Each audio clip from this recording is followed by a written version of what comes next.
a postura de uma pessoa querer fuzilar um grupo que pensa diferente que dele. Quando o Bolsonaro propõe fuzilar petistas, que é uma coisa que ele tem chamado os eleitores do PT de comedores de capim, e quando ele fala isso, ele fala mais da metade da população. Nós já temos uma realidade em que mais da metade da população vota no Lula. Como que você imagina a possibilidade de um cara que chama mais da metade da população de comedores de capim chegar à presidência? Mas agora eu falo pior. Imaginem vocês que se o Bolsonaro fosse eleito, o chefe maior do Brasil, o chefe do executivo, aquela pessoa que representa o pensamento da maioria dos brasileiros, na verdade ele sugere o extermínio de um grupo. Eu vou contar para vocês uma história que contextualiza muito bem o que pode acontecer ideologicamente se uma pessoa dessa chega ao poder. Em Ruanda, pessoal, existia, assim, desde muito tempo, existia em Ruanda um conflito entre duas raças. Esse conflito entre raças pode ser dentro do Brasil, é muito difícil pensar em raças no Brasil.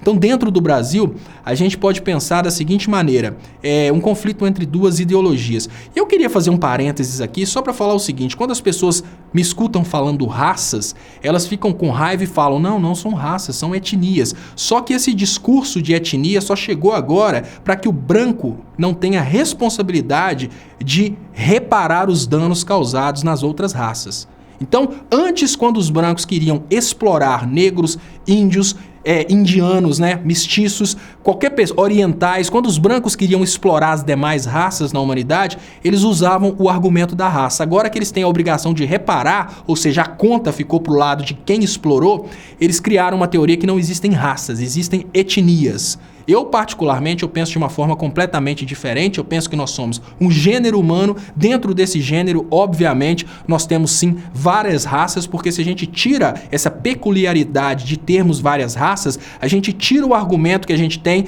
de defender o direito das raças que foram exploradas de terem essa reparação. Fecho parênteses e volto para a realidade de Ruanda, pessoal. Olha, há muitos anos atrás, a gente teve em Ruanda um incentivo a um extermínio.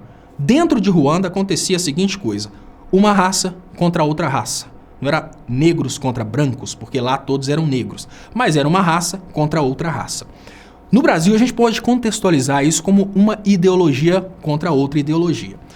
Aquele grupo que queria realmente que a outra raça fosse exterminada era o grupo mais rico. O que eles fizeram? Eles distribuíram armas para uma raça e usaram os veículos de comunicação para incentivar a matança. Com poucos dias, dentro de Ruanda, a gente teve o maior genocídio da história de um país que não está em guerra, né? De uma guerra civil, o maior genocídio da história da guerra civil. Em poucas semanas, um grupo exterminou completamente o outro grupo. Não tinha nem a necessidade de começar uma briga. Os veículos de comunicação, ou seja, as emissoras Globo, os MBLs de Ruanda, incentivavam o genocídio e as pessoas arrombavam as portas das outras, entravam e matavam todo mundo. Isso foi o genocídio de Ruanda. Por que esse genocídio aconteceu? Porque dentro de Ruanda, eles criaram uma expectativa que aquela outra raça merecia morrer. Eu vou repetir para vocês terem uma ideia do que a gente está fazendo no Brasil hoje. Dentro de Ruanda, eles usaram veículos de comunicação e as lideranças criaram uma expectativa na cabeça de um grupo que o outro grupo precisava morrer. O que o Bolsonaro está fazendo hoje? O Bolsonaro está criando uma expectativa na cabeça dos que se autotitulam de direita, que a esquerda precisa morrer, que a esquerda é comedora de capim, que a esquerda é vagabunda, que a esquerda quer implementar kit gay.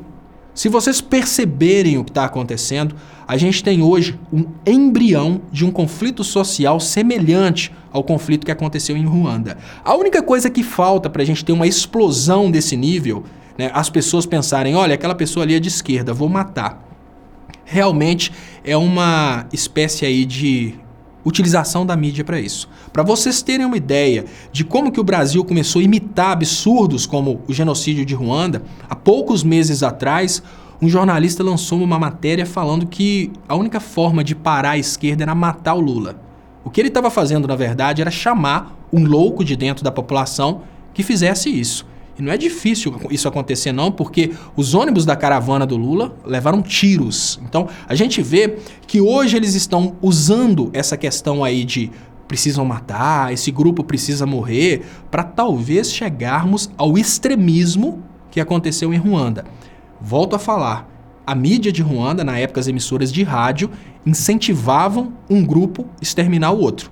O grupo mais rico, que era a direita de Ruanda, distribuía armas, que na época, na maioria, eram facões. Esses grupos de direita de Ruanda arrombavam as casas das pessoas de esquerda, e eu estou falando direita e esquerda para contextualizar, que lá eram raças. Esses grupos de direita de Ruanda, que era uma raça, arrombava casas das pessoas de outras raças e exterminavam essas pessoas sem nem falar, sem nem explicar o porquê, já entravam e faziam isso. Para que isso acontecesse, foi necessário, primeiro, um líder que incentivasse as pessoas a identificar o outro grupo como inimigos. Isso é muito importante que vocês entendam para contextualizar o que o Bolsonaro está fazendo no Brasil. Para que a gente tivesse o genocídio de Ruanda, foi necessário um líder que criasse no coração de um grupo a ideia de que o outro grupo é inimigo.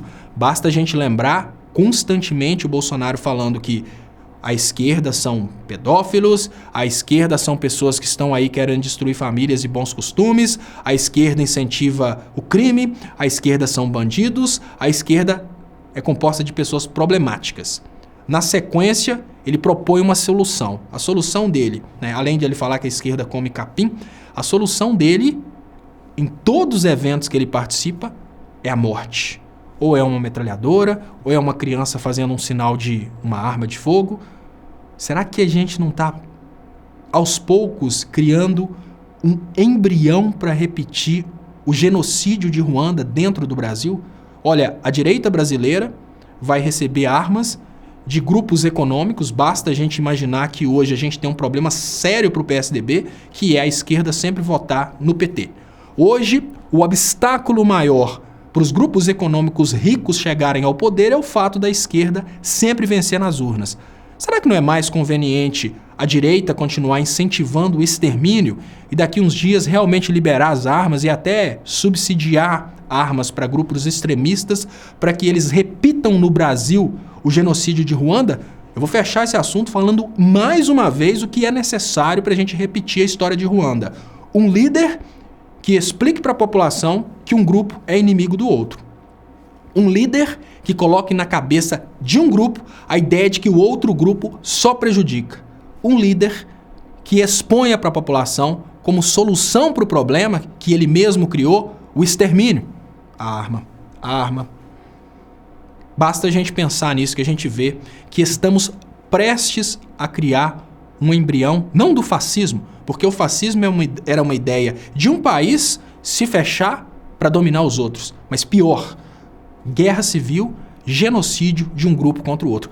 Tudo isso porque eles não conseguem vencer nas urnas. Tudo isso porque para eles a democracia é uma coisa que incomoda.